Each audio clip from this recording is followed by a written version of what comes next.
Today, we're diving into how to enable 5G unlimited data on Jio. If you're looking to make the most of Jio's 5G network and enjoy unlimited data, I've got you covered, so let's get started. The process is straightforward if you're using the Jio app. Let's walk through it step by step.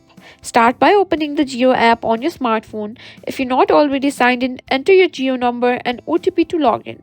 Once logged in, tap on the My Plans or Manage Plans section to view your current plan details. To enable 5G unlimited data, you may need to upgrade to a plan that supports 5G. Look for the option to change plan or upgrade plan. Browse through the available plans and select one that includes unlimited 5G data. Make sure it's a 5G plan as some older plans might not support 5G. Confirm your choice and follow the prompts to complete the upgrade. You might need to enter payment details if there's a price difference.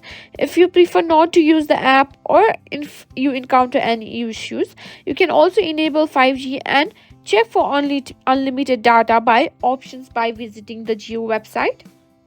And that's how you can enable 5G unlimited data on Jio. If you have any questions or run into any issues, drop a comment below and we'll help you out.